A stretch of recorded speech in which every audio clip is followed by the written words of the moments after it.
Welcome to the How Soccer Explains Leadership podcast, where we explore leadership principles through the lens of the beautiful game.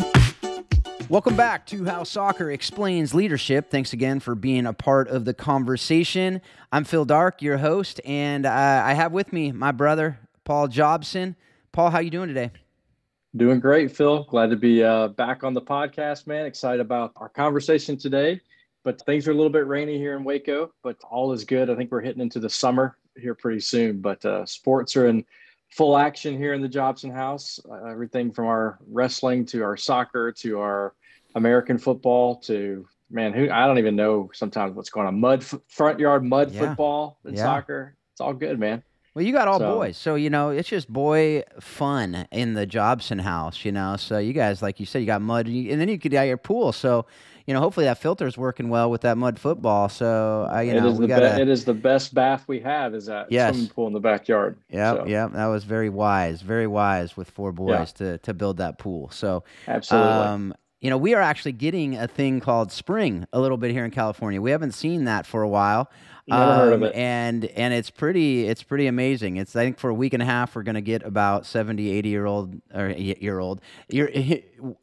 degree, I think is what we call that, right? Yeah. Degree weather. And, and so it's actually really nice. But, 80 degrees feels really, really hot because it's been cold. But, that's, I'm also, if you're watching on video today, you might be going like, what the heck is going on with Phil? Well, I just did this update on my computer and the iPhone can now be a camera. So this production value has gone up just through the roof on How Soccer Explains Leadership, folks. So if you're watching on YouTube, you're probably blown away right now. I have no doubt. But what will really blow you away is this interview we have today. I'm excited. I know, Paul, you just met Graham before we started recording, and I've been excited to do this for a long time, since the first conversation we had a couple years ago. And just hearing so much and doing research, I'm just more and more impressed and excited to just have this conversation because of the thought that has gone in to a lot of that Graham has written, a lot that he's done, being part of the global sports movement, just seeing what God's done through this man has been really, really exciting. So with us today is Graham Daniels. He is the Director of Christians in Sport as well as Cambridge United. And a lot more than that we'll get into today. But Graham, how are you doing? Well, I was fascinated when you were talking about pretend spring and Waco, Texas. You really don't want to know what it's like here in England at the moment. 80 degrees. We'd kill for 80 degrees. I'm in great shape. Thank you. Other than we're coming to the end of our soccer season here, about a week away, below the Premier League, that is. They have another couple of weeks to go. So I may well be attached to a professional football club, but having been promoted 2 years ago, we are fighting relegation and we have to win our last 3 games. So I've got that in the back of my mind somewhere as we're talking. Maybe I'll learn something about leadership myself today and see if we can get out of trouble. I hope that those wins do happen and you can just avoid that relegation. It is funny, every time I hear relegation, I can't help but think of Ted Lasso, and he always talks about regulation and what is this relegation thing, and it's funny, but that's got to be very, very stressful. I can't even imagine in that position. Oh, Lasso's brilliant. I think it's the best television program we've seen in the UK for years and years. And we show it to our staff because obviously his values, his approaches, his way of being is just brilliant. I know it's funny, but he is brilliant. It's been a breath of fresh air, actually. Yeah, Ted Lasso. It has. We actually, go back to, if you're listening to this and you haven't heard, Paul and I did like a 5-episode series on how Ted Lasso explains leadership, using season 1, did a couple episodes at a time. But those leadership lessons, particularly in season 1, I think they've been, had more social statements throughout season 2, and now season 3, it's very much gone to social statements more than the leadership lessons that I thought season 1 just hit out of the park. It was very, very good. So Graham, I just, a lot of people probably don't know who you are, don't know your story, that are listening listening to this, but so can you just share that, briefly share just how you develop your passion for football, for coaching, for ministry, and a big part of your life is ministry and leadership, and what are you doing today? Well, I think probably the best contextualization is I was a Welsh kid growing up in the United Kingdom. Rugby was really the main game. Soccer wasn't the big game at school. It was on its way to being a secular culture. It was the 1970s when I was a kid at school, really, heading towards middle school and high school. So I didn't really know anything about Christianity, but I was a sports-mad kid. So you were allowed to play soccer when you got to about 15 or 16 years of age at school with the older boys. That was the line when you were allowed to play the bad sport. I turned out to be better at soccer than rugby. So I was on my way, really. I was at Cardiff City, which was a local second tier, or as it's called here, championship team. So I signed for Cardiff, which is 60 miles probably from my growing up home, as a 16-year-old. And I was with that club through university as well. That was unusual in those days. And that's another conversation. You generally left school to go to play soccer. But I was able to carry on, and I was at University of Cardiff, played there through to 21. Then transferred after graduation to Cambridge, which was in the same league at the time. So moved 300 miles east across the UK. And since then, I've actually 40 years now, I've lived in Cambridge. My children have grown up here.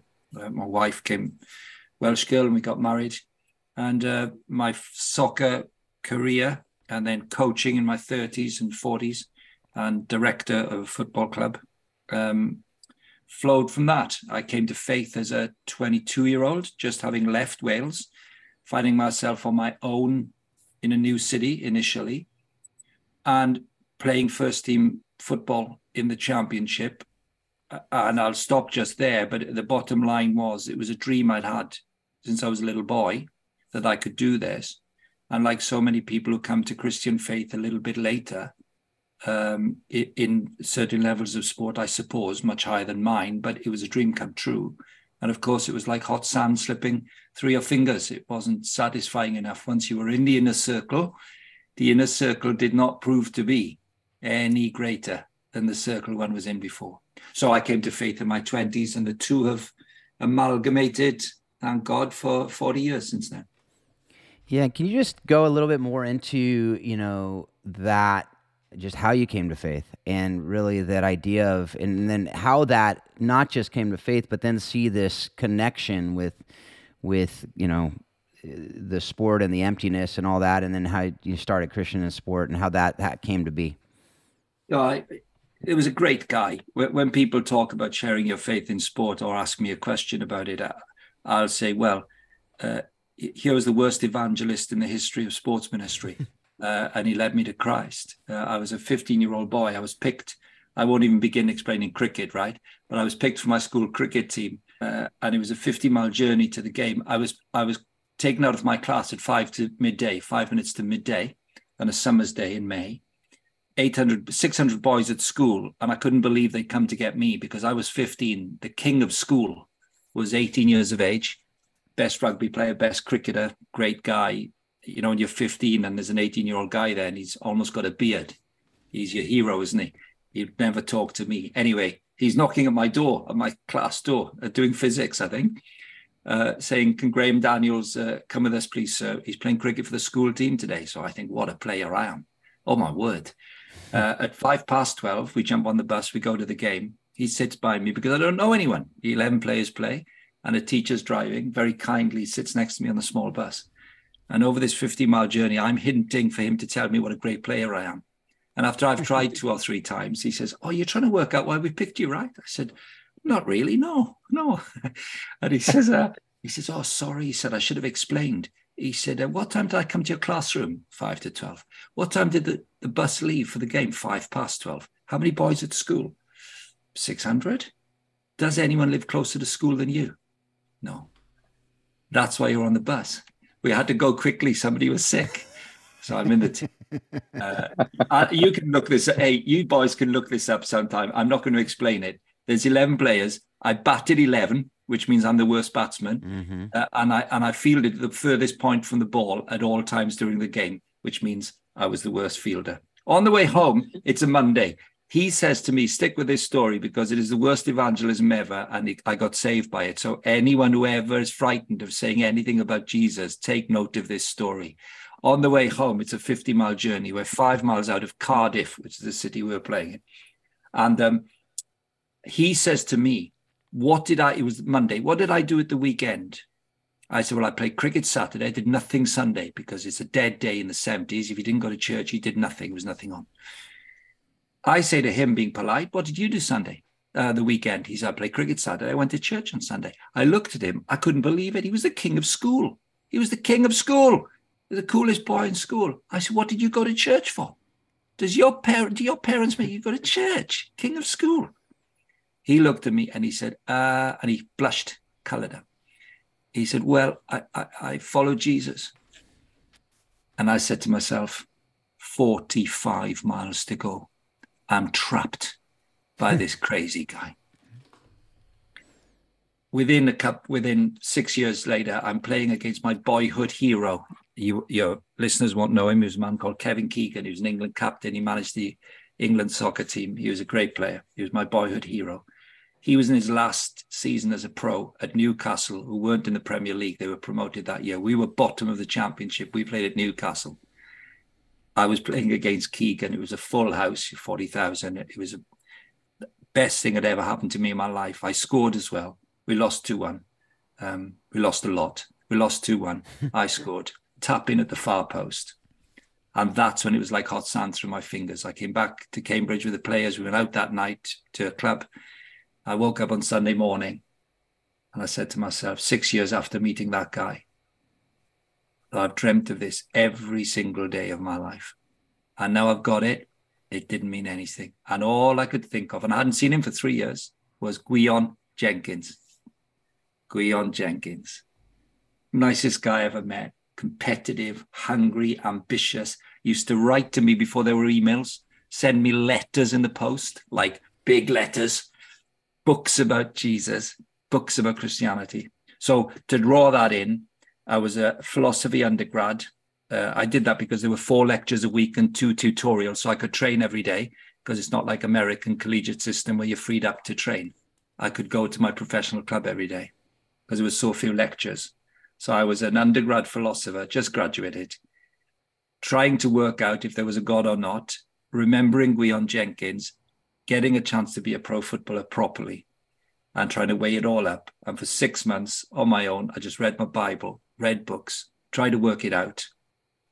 And then one Tuesday night, no game midweek, just a game Saturday, I was in my room on my own and I read 1 Corinthians 15, where Paul says, if Christ didn't rise from the dead, your faith is futile and you're still in your sins. And I read it and I thought, oh my gosh, it's an empirical claim. If Christ didn't rise from the dead, Christians are fools. Ipso facto, if he did rise from the dead, it's true. Mm-hmm. And I dug for the resurrection and I dug for the resurrection. And a few months later, I went to work one day and the boy said, you weren't out last night. Where were you? They were out playing pool or something, or snooker. And I thought, oh, flip. I'd become a Christian the night before I asked Jesus into my life. I didn't know what I was doing. I didn't know anyone. And the chap said, where were you? And I said, I didn't want to come out last night. Well, what was wrong? What were you doing? You were on your own all night. I said, the only way I'd ever heard anyone evangelize before was what my friend said to me with blushing face 6 years later. And I said, no, I decided to follow Jesus last night. And somebody shouted for the physiotherapist and said, Pete, get yourself in here quick. The pressure's got to Graham. His head's cracked. He's gone. That was my tipping point. Yeah, that was it. So that's a long story. Sorry, boys, but that's a great story. That's a great story. Oh, well, listen, there's an addendum. When I did become a Christian, I went home that summer. There was the soccer season. I lived, as I say, about 300 miles away, mum and dad. I went home in the summer. I met Gwion Jenkins' dad. Here's what Gwion Jenkins' dad told me. Gwion Jenkins' dad was a pastor. He said, very nice to meet you. He said, do you remember when you first heard from Gwion about Jesus? I said, I certainly do. And I remembered the story I've just told you. And he said, well, let me tell you Guyon's side. He came in that night after the game, and I said to him, how did the game go today, son? And he said, good, thanks, Dad. And he said, well, your face doesn't tell me it was good. Did he score any runs? He said, well, 90, which is huge. Did you take any wickets? 5, which is magnificent. So it's like top draw performance, as expected. And he said, well, you don't look very happy. What's the matter with you? He said, well, yesterday at church, we had a talk about actually sharing our faith with people. He said, I'm 18. I've never told anyone I'm a Christian, ever. I've never talked to somebody who's not a Christian about Jesus. So I decided yesterday at church that I was going to say something to somebody this week. And then we stopped to get this boy from his class at 5 to 12 because somebody was sick and we were short, and I took him on the bus. He said, and I told him on the way back that I was a Christian. And he asked me, why are you a Christian, Dad? Do you know what I told him? I told him, because I followed Jesus, and I blushed. He said, Dad, I'm never doing it again. I'm never doing that again. What a horrible moment. And his dad told me that 6 years later. That's amazing. So you cannot be worse than Guion Jenkins was. And I never forgot him, and I never got him out of my head, ever. And I found out later from his wife, he had then married, he used to pray for me every day until I was 18. Wow. And then every Saturday, because he gave up a bit on me for 4 years until I was converted. So thanks be to God. When we talk about sports ministry and all the ministry we do, it doesn't get much more normal, does it, than a really great guy, in my case, who was a great athlete and a good, honest, decent fella, faithful, committed, looks out for you, looks after you, does the real deal. So that 6 or 7 years later, you think, where do I turn to? It has to be Jesus Christ. So thank you, Guion. Thank you, Guion Jenkins. That's the background. I love it. That's awesome. I love that story, and I'm sure you tell it a lot. I hope you tell it a lot. I think there's so many people that can benefit from hearing that story, and just the planting of seeds that, as coaches and athletes, or just people in general, just planting seeds, and just it's up to God to do the rest, right? So that's just an amazing. You just hear so many of these magical stories, right, of how, and that's what scares so many of us from speaking about our faith. But that's amazing. I love that. So Graham, as you gave us that awesome faith story and all of that, what at this point, like, what is your why? What is your life purpose? And how are you living that out? Right now, I think from that first, so I'm just past 60, and there was a pivotal moment which has remained my life story, really, in terms of calling in sport anyway. I'd been converted about 6 months. It was the start of a new soccer season here in the UK. And one day I was at training, and a guy came. They said at reception, there's a guy wants to see you after training. And I went to see this guy, and he said, how do you do? I'd been baptized in a local church in Cambridge, and they'd been in a sort of local newspaper, there'd been a feature on it. And so somebody had told this guy, who had formed an organization called Christians in Sport. It was 1984, and it had begun in 1980. So this guy had come to see me, and he said to me, did I know there were other Christians playing soccer, professional soccer in the UK? 92 professional clubs. So there's the Premier League, obviously, and then there's 3 more divisions, national divisions. So 92 clubs in all. And I said to him, well, I don't really think there are, because for the last 6 months, every time I play against somebody, I ask people I've known in the past, anybody here who's a Christian? And then I adapted quite quickly to saying, anyone here go to church? Because people didn't know what I was talking about, really. And he said to me, no, there really are. And I thought, well, it's your organization. You've been running it for 4 years. You obviously know more than me. So give me hope, because I thought I was the only Christian in Britain who played football. I'll jump between football and soccer. As you can see, I can't stop myself. That's right. You can say football. Just say football, because we know what you're talking about. I will. Thank you. And I said, so how many are there then? Thinking, well, at least there's hope here. Maybe I've got 20 or 30 or something to work with. I don't know. And he said, 4. I said, 4. I said, what kind of organization are you running? You've been going 4 years. What on earth do you do every day? And he says, 4. I said, well, who are the 4? And he named 3. I said, well, who's the 4th? He said, you. So that was it. So I remember that moment thinking, oh my goodness, if Guillaume Jenkins hadn't sat by me on the bus and said his stupid effort at evangelism and blushing, I wouldn't be a Christian, humanly. Well, who's going to tell all these people? And that was it. That's my life. That's my story. That's it today. That's my story today. How can I've no doubt whatsoever that ridiculously kindly, when God decided that I had something to do in this world, and in my mother's womb, there I was, my vocation was going to be full-on sport, conversion to Christ, and the amalgam of both as my station or calling or vocation. So all I've tried to do, Paul, is find various ways with age and stage to stay inside the game, to stay inside the professional game as much as I've been able to, and represent Christ in there. So that is my why. Reaching the world of sport for Christ. That's my why. Love it. That is a great why. I absolutely love that God has put that on your heart, and I mean, what a great purpose, what a huge need, right? And it's led you, presumably, that why led you to get your Ph.D., because that's a lot of work to get a Ph.D. Your thesis, and I just pull this up. I don't remember the exact title of the thesis, but there was an article, Christian Identity in Professional Footballers. That may have been the title of your thesis as well. But you said in that article, a clear understanding of one's personal value before God through faith in Christ is pivotal to providing the liberation necessary to deal with the performance requirements of a vocation in elite sport.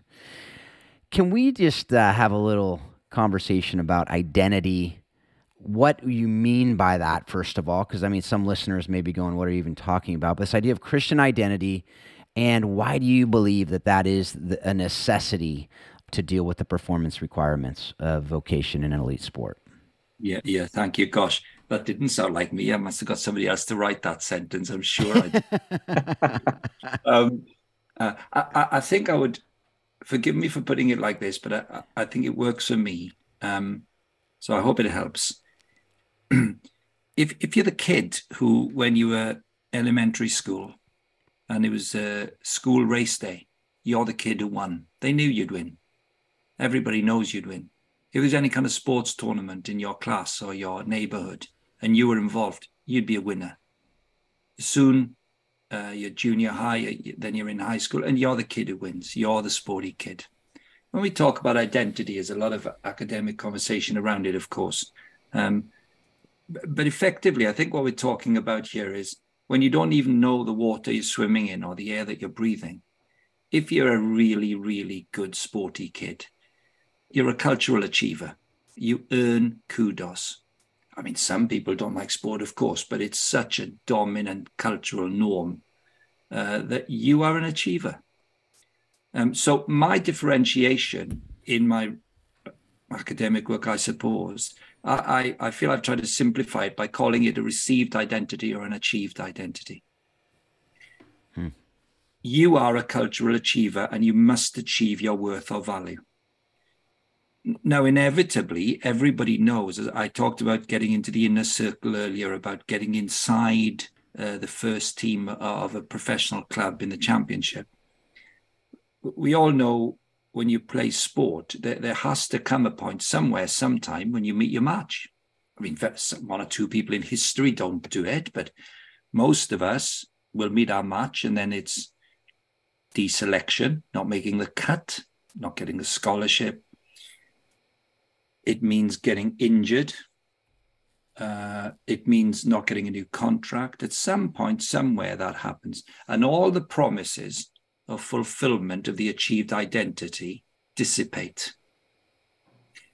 So that's what I'm talking about here, that an achieved identity or a performance identity, I'd use the synonyms received and achieved. An achieved identity where you define yourself by your achievements must let you down. So that's all I'm really talking about. But we mustn't be superficial about this, because the sporty kid, as I try to illustrate, they're such a tender age when they're the coolest kid in class, that your muscle memory is so dominated by your achievement capacity that when it diminishes, boy, you're in trouble. You really are in trouble. So let me just start with that. I think that's what I'm talking about here. And it's, what is the gospel? What is the gospel balm for that? Specifically within the nuances of the strength of that identity formation in society of the Christian athlete, or of the athlete, rather. Yeah, and I think I saw this in a triangle, and I don't know who created this image, but I imagine it came out of this, similar conversation. But this idea of the triangle with the identity being at the top, talents and relationship in the bottom corners. Yeah. And so much of what we do in society, really, as you say, that form, was the earned identity, or what'd you call that? An achieved identity. The achieved identity. Achieved identity. Synonyms. Yeah. Right. So this idea that your talent and your relationships create your identity, and it goes upward arrows, versus the idea of the received identity, of the identity being what you are and who you are and whose you are, right? Going down to the talent and relationships, and it outflows into the talent and relationships and flows out of that identity. Is that really what you're talking about there? Yes. So thanks for helping visualize that. That helped me as you described it. So let's get really practical now. If you're talking to or I'll try and be practical rather. If you're talking to somebody who's a believer in Jesus, let's do football, which I know best. I'll say to a footballer, look, it's 10 minutes to go. You're 3-0 down. You're having an absolutely terrible game. There's 35, 50,000, 60,000 people watching you. You know you've had a terrible game. At that point, it doesn't matter really how strong you are, mentally tough you are. You hate it and you're scared. I mean, you put the front on, you galvanize yourself, you're resilient, but you are scared. You're scared of the manager, you're scared of people's opinions, scared of the crowd. You're scared. So I'll say to them, I'll do this sometimes on a dining table or in a lounge somewhere. You get the pepper and salt and pepper pots. And you just did it, actually, Phil. So I'll say to them, look, here's me. That's you. That's the individual. So often when we look up when we're scared, it's because we're interacting with people playing sport. And in the sporting interaction that we're going on, it's going really badly. And so we feel a failure and we're scared. I say, now, listen, you're a Christian. Let's move that pepper pot out of the way. Let's move it. Let's get it out of the way. Who can you see above the pepper pot? What's the next pot? What's the salt pot? Who's that? So it's Christ. Now, come with me on this, I'll say to them. You're scared to death of the crowd, of your teammates, of the manager, of the opposition, of the media. You're scared to death. That's fine. It's normal because you spent your life achieving cultural kudos by your sporting brilliance. So now you are ashamed and embarrassed and humiliated. That's how you feel. Look up. Now your arrows are coming down, Phil. Who loves you? Whether you're injured, deselected, you'll never play again, whether you win the championship, who loves you? This is the gospel. Your identity is received. It is never achieved with God. You can do nothing to earn it. The arrows never earn it pointing upwards. So it seems simplistic to put it like this, doesn't it? But that ability, the ball goes out of play, there's a 30-minute break, the physio might run on, you stop then, you look straight up and you say, I'm not going to judge myself by my achievements or successes or failures. I have a received identity and Jesus put me here on purpose. If we can get that clear in our heads, I would then say to players all the time, now look to your right. Now look to your right and left. What do you see around you? Teammates, opponents, the media. It's great. Now look to your left or right. Your only security comes from received identity from Christ. Now look around. Now you're safe, not scared. Now you have two more S's to play with. You can serve, not survive. You can serve now. Your mental RAM isn't consumed with your shame and embarrassment and the disaster of it all. And you can serve the people around you and not survive. You don't need to just survive. That's the difference between having a received identity and constantly being burdened by an achieved one. So I'm trying to say, Phil, I think it makes sense, not just of the individual's liberation, but this is really important now. We're saved by grace through faith, not by works, so that no one can boast. It's the gift of God. What for? Look up, let that come at you. And then look left and right and say, for we're God's workmanship created in Christ Jesus to do good works which God prepared in advance for us to do. Now you liberate your vocation as an athlete. Now your interactions with other people becomes your school of discipleship. How do you navigate failure, rejection, deselection, winning, championship performances? This is now the great school of discipleship, where you can serve others in the power of Christ. That's what I think has to be pivotal, foundational, the axiomatic basis of any practical sports ministry that we engage in with, certainly with the elite athlete. That was, if you didn't catch all that, folks, go back and rewind whatever. I don't know if you rewind anymore or you just scroll back, whatever you do. That was so good. And Paul, I mean, what do you think of that? Yeah, I'm just listening to that and processing just how well you put that together. I hope that we clip that and use that. I will definitely be using that in the work that we do. I just think you really explained that really well. And even, the athletes that we work with aren't always the elite athletes, but I think, as you described the sporty kid, I think even young kids, sometimes in their own home, find that their identity is through their success on the pitch. And that's, as we're instructing young kids, and that's one thing that we try to do at Warrior Way, is if we can instill what you're talking about in the younger generations and they can grow up with that mentality, they're not having to be introduced to it as a 22, 23-year-old professional that's always been their identity. What a crazy barrier to try to break down at a professional. How do we introduce that into our kids? That is how they see it from the beginning. Yes, yeah. I absolutely agree, Paul. And part of the reason in the end I ended up doing this kind of research, I suppose, was I didn't want to stop working. The Lord has given me great years to do this.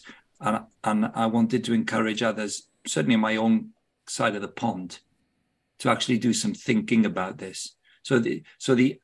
There's data we can talk about. Actually, I interviewed 15 players, top soccer players in the UK, who'd come to Christ between the ages of 18 and 33. But to interview them, they had to stay in the career. They were in it for at least another injury, took 1 or 2 out 3 years after their conversion, but they had to stay in the game. So I wanted to see the impact of this kind of theological framework or lenses. Somebody gave me a picture, and I think this will help. It helped me enormously at the start of this process of trying to think how you study these things. Somebody said to me, pretend you're going to the optician and you put your chin on that little machine they have, which I think is pretty universal. And then they've got the letters on the screen or on the wall in the old days behind you. And then, of course, the guy goes, try that one. Is that better or that better? Is that better or that better? And he dropped the lenses in. And somebody said to me, right, if you've got evidence of the testimony of 15 Premier League soccer players who came to faith, help the reader understand what lenses they need to make sense of the facts that you found. What lenses can you give them at the start of your essay to make sense of those facts? And the best lenses I could find was from a guy called Dr. Ashley Null, an American guy from Kansas, who's the world expert on Thomas Cranmer and the English Reformation and the doctrines of grace. He's an absolute genius. He's a 5-time Olympic chaplain. He's a genius. I mean, he's the cleverest man you've ever met. And I basically translated Ashley Null for somebody like me and called it a received and achieved identity. But it's from the Reformation. It's the gospel of, it's the doctrines of grace. But But the spilling over. So Paul, I agree. This isn't just elite players, of course, but the interviews I did with elite players. Yeah. But watch the data then, because I can do it succinctly, because it's absolutely brilliant what you'd hope for. And these are the letters on the wall, the stories of the players, with the lenses of an identity where the world tells you, you will achieve everything. You'll get rich. In my data, if you make it, you'll get whatever car you want, whatever house you want, whatever relationships you want. You will be fulfilled and your life will feel secure. Well, what's the first piece of data you get when you interview people who are elite players? What you find out is when they're converted men, as soon as they hit the wall, it wasn't long before they weren't fulfilled by being a top player. It wasn't long before they were insecure for their place because there's better young kids coming through and they're injured or in bad form. And of course, what you find is, let's do that again. When they stop, when they're having a bad time and they go look up and they go, who made me? Who loves me? Who gave everything for me? Who would never, ever, ever, ever leave me in the lurch? Jesus won't. Once that constant refrain of a received identity comes, you ask them, so what did you do when you're having injuries or deselection? Or they said, well, I'd worked out that my fulfillment was brilliant in sport. I love sport. I love the game. God gave me the gifts, but I could never get the fulfillment that I got from Jesus being my best mate, my savior and friend. Oh, I was secure sometimes when I was playing well, but when I was insecure because of bad form or injury, even at my lowest ebbs, I knew I had somebody who had his eye on me at 3 a.m. in the morning when I couldn't sleep. So the first thing I found out was there was a fulfillment in Christ that you could never get from elite sport. And so the achievement could never give you this, not in the end. And that flowed over. This is obvious, but wait, when you see the facts on it, it's amazing. When women or men have that kind of existential security and fulfillment in Christ, doesn't mean they don't cry when the sport goes wrong. Doesn't mean they're not thrilled when the sport goes well. But it does mean this, that people look at them and find an authentic person.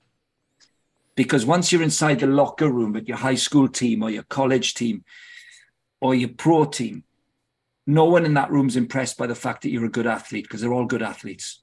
Mm-hmm. So they all look at you just like a human being. And when they see Jesus making you authentic, and you think, of course, you're the biggest loser ever, because we all think we're the worst Christian ever in the locker room. But we all know really that when Jesus gets a grip on us, people look at us and they go, why did you do that? Why didn't you do that? And that authenticity, that faith and fulfillment leads to faith and authenticity. And finally, invariably, it's a witness thing, because people see you and they say, I like the way you live. I like the way you didn't do that. Oh, they know your weaknesses. Of course they do, because you're in the same locker room.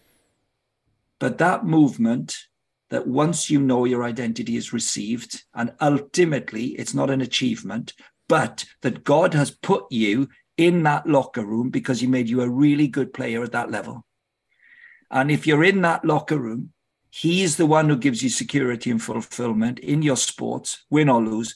That will lead to authenticity, and it will mean people will see something of Christ in you and will ask about it. And there's nothing new in what I've just said here that all of us know. But boy, oh boy, to hear the stories of Premier League soccer players who told me that story. Wowzers. Brilliant stories of witness and testimony. That's so yeah, good. you one of the topics we were going to talk about was, ministry and sports, and how we use that to make disciples. And I think you just hit it on the head. It's just about, finding that, being that, and letting others see that. And would you say ultimately ministry and sport and making disciples, was that how you would kind of define that out? Yeah, I would. I think, look, again, to make it popular, which is the way I've always done this, I call it pray, play, say. We teach Colossians 4:2-6. Pray, you pray to God, being watchful and thankful. Well, talking to God is about your experience of God. It's about your relationship with God. It's about knowing that he loves you, that he's for you, that he's with you. That's what prayer is. Before we intercede for anything, it's a personal relationship with your creator and savior. Well, if that's the heart of Colossians 4:2 and prayer, then the next line that's worth knowing is verse 5 of Colossians 4. Be wise in the way you act towards outsiders, make the most of every opportunity.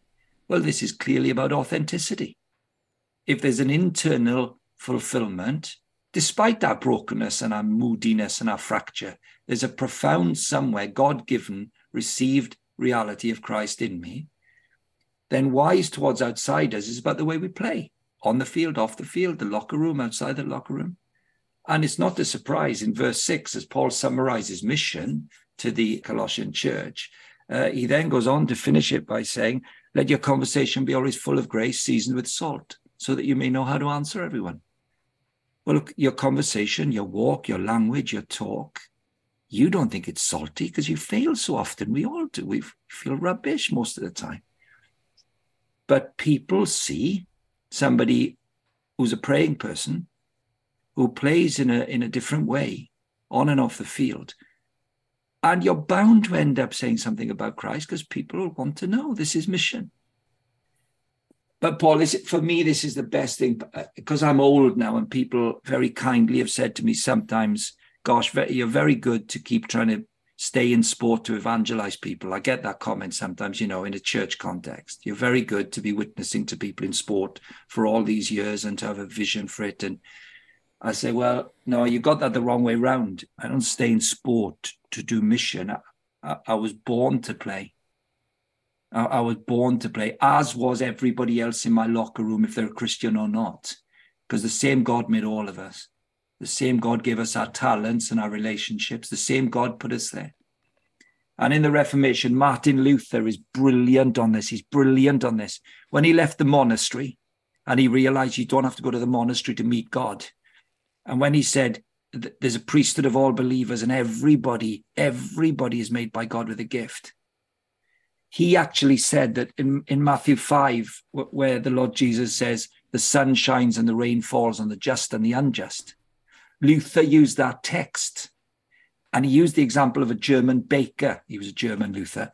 And he said the German baker, if he's not a Christian, he needs to do some things really well to put food on the table. He needs to treat his suppliers well and his customers well, or he won't feed his family.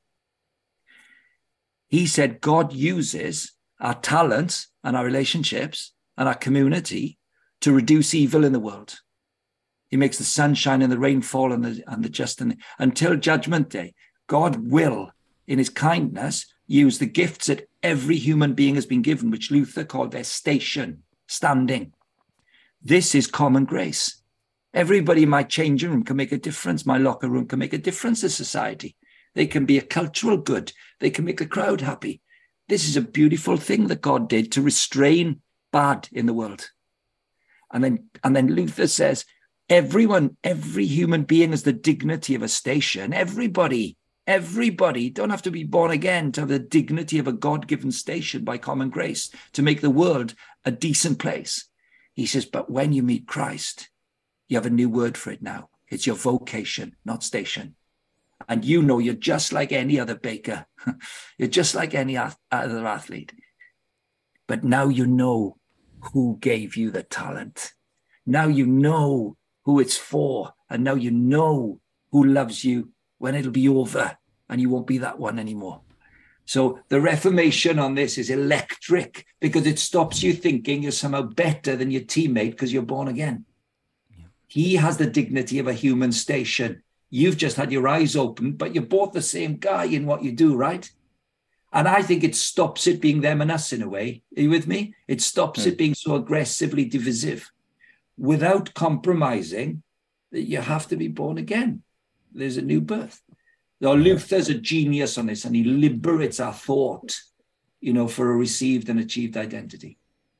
Yeah, that reminds me, going back to what you said about it frees you to serve, not just survive. Yes. Right? That is when you have that, boom. I mean, because as you're talking, I'm thinking about all these people who have, quote unquote, made it. in the world. And Jim Carrey, I think of his quote where he says, "I wouldn't wish fame upon anyone," because he doesn't have that freedom to serve rather than survive. And I've heard, I don't know this is true, but I've heard he's come to the Lord and now has a completely different outlook on life, which makes sense, right? Because we know that, right? It's that freedom. And so I absolutely love that. Yeah. Well, Yeah. look, Paul, I'm going to, because I've talked a lot there, I really do think you can summarize it. Use triangles. Phil, I think you can almost do like an L shape, like a capital L. You've just got, you lever it out. You've got a sort of capital I, and you've got to say, no, it's me at the bottom, it's Jesus at the top. But in the middle, I've got this whole crowd of people who I've got to achieve things for because it's all I've ever known. And actually, I've got to push that down and make a capital L. I've got to put it down there. That's who I am. This has been given to me. My talent was given to me. My salvation and my talent was given to me. It's all a gift. But now, as you rightly say, I'm safe now. I don't have to be scared. By faith, I'm safe. Now I can really serve because I'm not consumed with my own safety. I don't have to be scared now. I can serve, not survive. That momentum of God changing the athlete, where all the other athletes have station or standing from God in common grace to make the world, their village, their city a better place. But you, the Christian, you are aware that the servant-hearted, fully committed, working hard Christian player, with their fulfillment, their authenticity, and their natural witness, is their life's calling. It's their life's calling. Safe to serve, not scared and surviving. That's how I capture it right down. Yeah, that's awesome. And folks, if you're not watching the YouTube video, go back and watch the YouTube video, and you can hear the passion in Graham's voice. But I'd love for you to see his passion as he talks through this. You can tell he's lived it and loved it, and just again a lot of wisdom from hearing from you and watching you navigate this is awesome, Graham. Let's talk a little bit. I know you don't want to talk about you, but we're going to talk about you for a minute at least. You've given some examples of some things that happened early in your career. You talked about your conversion story. Are there any other, let's say, call them defining moments in your career that have, maybe shaped how you lead in the things that you're doing on a day-to-day basis? Oh, you're very thoughtful to ask that, Paul. Well, in the light of where the conversation's gone, there are probably two in terms of significant leadership then. At the age of 38, I'd been pretty much working from my late 20s through my 30s. I was an okay player, and every player, you know what I mean by this. You know your levels by your mid-20s at the latest. You know when you come up against somebody who's so much better than you, and it happens again and then again. So you know your pinnacle, and you can't go above it. I wasn't really very good. I was an average player. Not the top, not at the top. Could never have played at the very top. So I thought I could be a better coach than a player. And I was determined I was going to be a coach, and I was going to get a job. And then once I got my first job in the big leagues, not the minor leagues, which is this, below the top 4 tiers, there are minor leagues.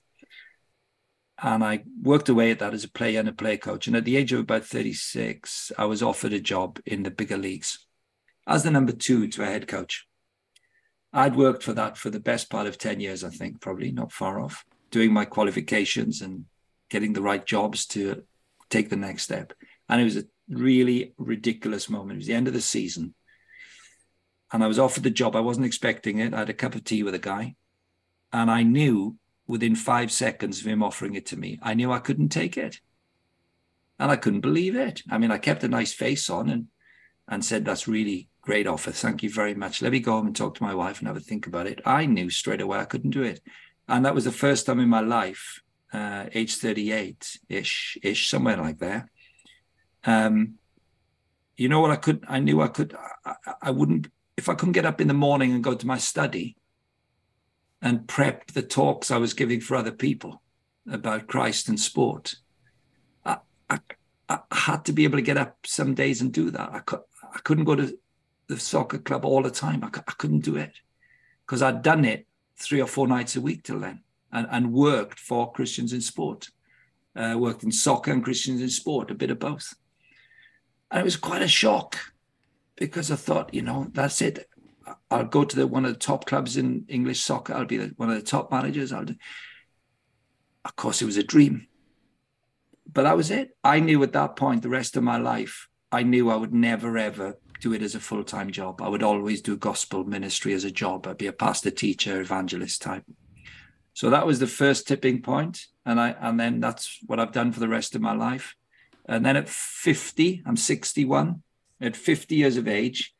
So I carried on coaching sort of semi-pro teams, 3 nights a week, playing at the weekend, traveling around the country to see players for Christians in Sport, and happily around the world, and meeting lots of good friends over the years and sharing how this works and listening to others and talking.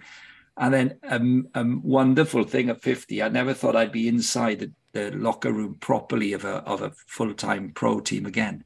And I was offered the role of a director of the team I played for in Cambridge. And then for a period of that, we got some American owners, and I was the director of football for the club. And that's 11 years ago I've been there. I've been there 11 years now. And I'm right at the heart of professional soccer again. So every Saturday for the last 10 years, I'm in and out of clubs all over the UK and back right inside it all. But it's not to put it crudely, it's not my paid employment. My paid employment is jumping in my car, jumping on a train, jumping on a plane, and helping athletes work out what an achieved and received identity looks like. Yeah. So Paul, I'm absolutely thrilled. I mean, I was 50 years of age and I've just gone back right inside the whole thing of the pro game. And the Ph.D. has meant, so this is a bit indulgent, but the Ph.D., which I did in my 50s, has meant the most unexpected things, being able to speak because I'm the director of a professional football club. And because of the Ph.D. and because of the current sort of zeitgeist about mental health and well-being and the important conversations going on in elite sport, because the Ph.D. is about the well-being of athletes in the formation of their identity, I'm often asked now to speak at conferences in professional sport in the UK. They know my research. I think they know that I research Christians, but they'll have me because they were all top players.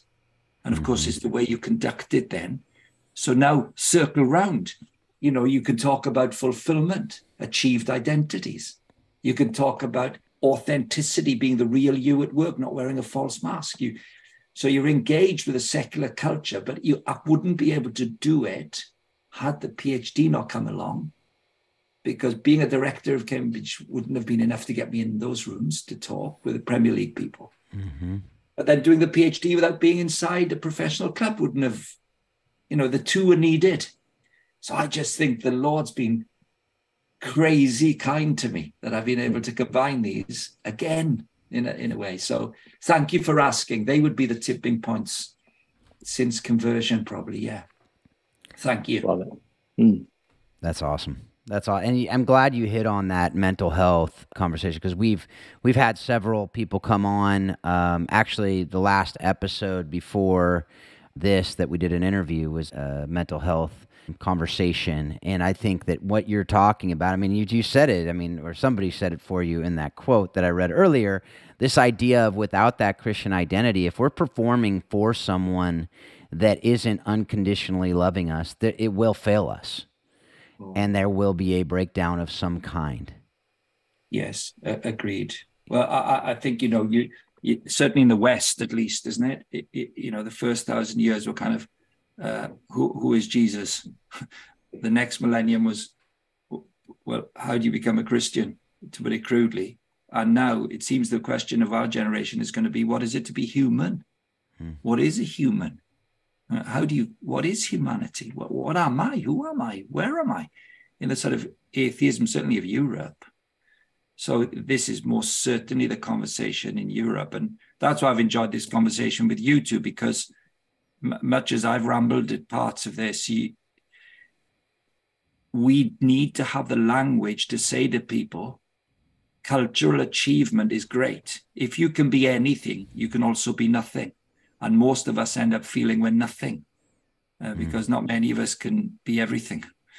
And the moment you're left with only your achievements to define you, or the affirmation of people who will unconditionally tell you that whatever you are, whatever you do, and however you behave, you're fine and I love you, and doesn't challenge you, what hope any of us?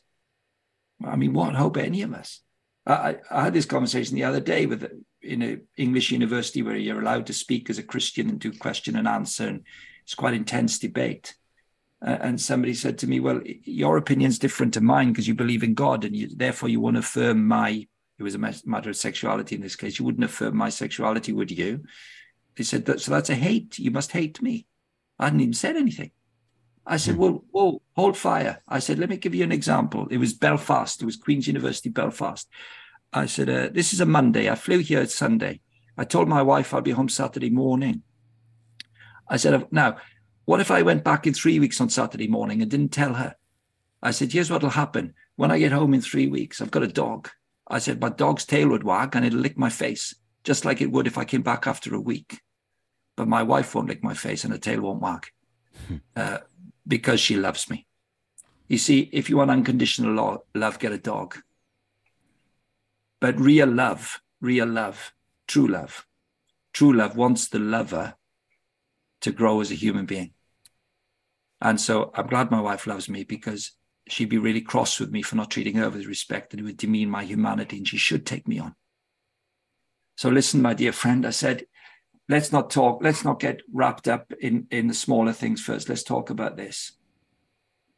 Have you got to achieve all your value in life by your own identity formation, by your own ability, and by the way you present yourself, and everybody's got to affirm you? No worries, go and buy the dog.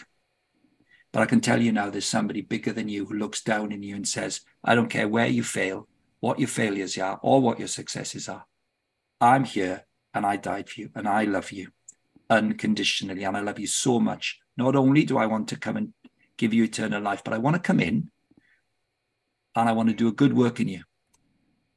And I want to carry it on to completion until the day I meet you. That's what Jesus does for us. I said to them, you see, you got to have an identity that's received freely from him, and then watch him help you achieve, because true love helps us to become better people. And that's the beauty of it, isn't it? Your mental well-being is absolutely stuffed if it all hinges on your own capacity to perform. We've got the gospel we have now, the way the gospel is more pertinent now than probably ever in my lifetime, gives us an amazing opportunity in sports above all places. So it's a great time to be alive and a Christian. It really is, in sports. Yeah, I agree. That's great. I think it's super, super exciting time to see. I think it's ripe for what we're talking about today. And I'm so glad we were able to have this conversation. Couple more questions. As we say, pretty much most interviews, we say all good things must come to an end.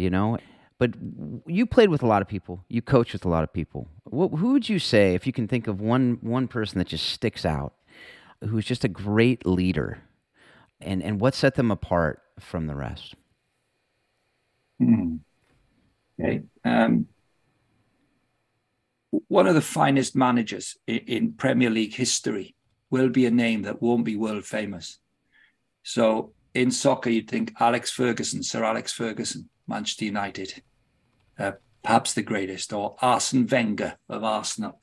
They were two great enemies for 20 years at the top of the tree. The third longest serving manager in Premier League history would surprise people, and many people would not know who his name is. He's called David Moyes. He's a Scotsman. And he had the greatest nightmare when Ferguson left Manchester United and they gave him the job. And it absolutely fell apart because Manchester United were falling apart. Moyes is still in the Premier League today. He's the manager of West Ham.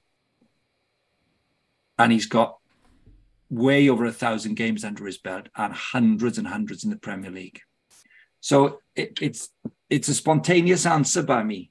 He and I were friends as boys. We played in the same soccer team at Cambridge.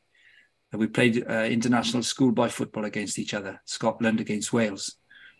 And we roomed together and so on. We were good friends in our 20s and have remained friends ever since. That man must have given thousands of interviews under pressure. And without fail, nearly always, his emotional RAM, has enough space to think of the needs of the players who he's talking about 15 minutes after a defeat or success is easy. And his calmness and his ability to put himself to one side and think of the needs of others makes him, in my opinion, because he hasn't been with the big clubs, with the rich clubs, with the very famous clubs, with the top players, a man who stayed that long in the Premier League, in my culture, and the quality of his human dignity and class and treatment of others is massively inspiring to me, massively. So I could have looked for a name of somebody who'd be better known your side of the pond. But for me, look up Moyes and watch any video of him post-match in a Premier League game, and you'll see quality from top to toe, high quality. Yeah, and is why is football. He knows that was his vocation and calling. And he's been in it for the best part of 30 years as a top-level coach. And it's very easy, sorry to be repetitive here, but it's very easy when you've got all the budgets and all the money and all the top players. But once you're in the Premier League in world soccer, you may be the best, you may be one of the best coaches in the world, but unless you're in Man City or Manchester United, you're not going to win things. Hardly anything. Now, that's what you call a quality leader. Because everybody loves playing for him. Everybody who ever talks about him says he was a brilliant manager.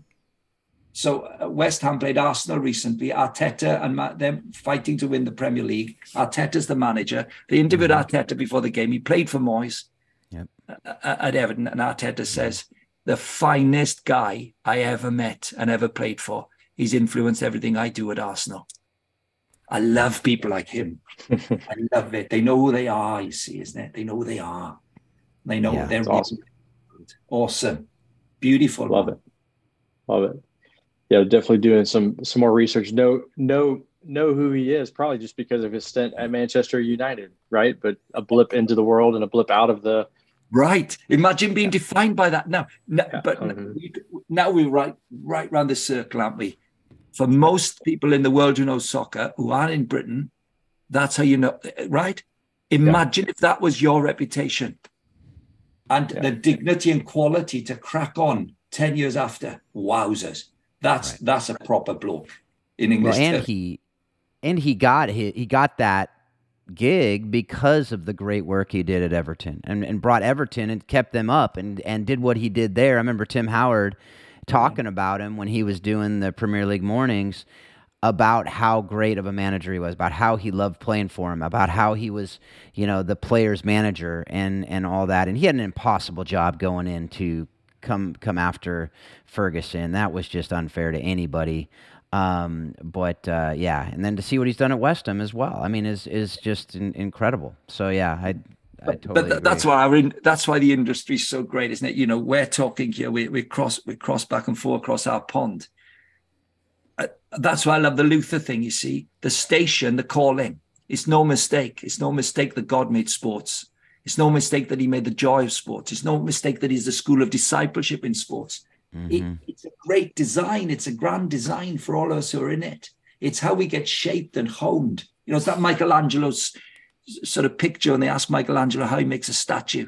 And he says, what we do is, he says, I look at the statue, the great sort of 16th century sculpture. He says, and I can see the shape in it. I can see the statue in the marble. I can always see it. I know what it's going to look like. He says, the only thing is you've got to get your hammer out to make the statue. He says, and then you'd say there's a lot more hammer than softening to make the real deal. What greater place to be shaped by God into a beautiful statue than the world of sports, which is so difficult and yet so rewarding when Jesus changes you in your school of discipleship. It's the best place to be a disciple, I think. Yeah, absolutely. We have what I will call, because we have gone a little long, but I'm going to call it our speed round here. And there's two questions that we always ask. So I am curious to hear what you'll say in this. But I do know that we are a little over what we said we were going to do. So I want to respect your time and everyone else's. But I know you've learned a ton of lessons. But how have you used the lessons from the game of football in your marriage and parenting? And obviously you could probably talk for hours on this. But what's one thing? Yeah, great. Best lesson by a million miles. If you're going to build a team, make the person right next to you somebody you could live with forever. That's my lesson. My wife's amazing. I'm way out of my league in all way, in every possible way. If you build any team at your club, in any vocation, in any job, make the person who works closest to you somebody who you'd kill for, and they kill for you. That's my lesson from family life. Have a partner like that. Love it. Well, doesn't get much better than that. All right. Well, the last question we have, what have you watched, read, or listened to that has most impacted your thinking on how football explains life and leadership? Oh, well, see that you've done it because it was Ted Lasso. No, because so people have now got to go back to listen to the podcast on Ted Lasso that you made, because as a Brit, you watch episode 1 and you go, oh, that's ridiculous. They're taking the mickey out of English soccer. And then by episode 3, you're going, oh my word, this is a brilliant critique of English culture. And by episode 4, you're saying, oh my word, this is a leadership handbook. I mean, this is just a leadership handbook. So Lasso, other than Martin Luther and John Calvin atop of my reading list at the That's great. Love it. Yeah. I can say Lasso has been mentioned before, but Luther and Calvin have never been mentioned in that answer. I will say that. But that's just pretentious by me. That's just pretentious by me. One I will say that kept going into my mind when you were talking about just, the identity and the received identity and the idea of knowing your source. It just kept coming back. Andrew Murray's book on humility, one of the best books I've ever read, but just talking about the idea of humility isn't thinking less of yourself. It isn't thinking of yourself less. It's actually just knowing your source. And when you know your source, you can live it out at its fullest. But don't boast in anything except Christ on the, Christ and the cross. So anyway, thank you so much, Graham. Thank you for your model. Thank you for, I know that what you've done encouraged me in a ton, even though we've never met in person, but just meeting you, hearing you in this interview has been awesome. And just hearing how people speak of you speaks volumes and our common mutual friends. So thank you for just being faithful to the call and for who you are. Appreciate you. Brilliant meeting you both. Thanks. I love chatting with you. It's really super. I wish you well. Thank you very much indeed. Thanks, Paul, as well. Thank you. Yeah, thank you, Graham. Thanks, Graham. And thank you, folks, for everything. Thank you for being a part of the conversation. I do hope that you give us feedback. Give us your thoughts on this. Love to hear from you. If you want more information about anything that we talked about in this episode, it will be in the show notes.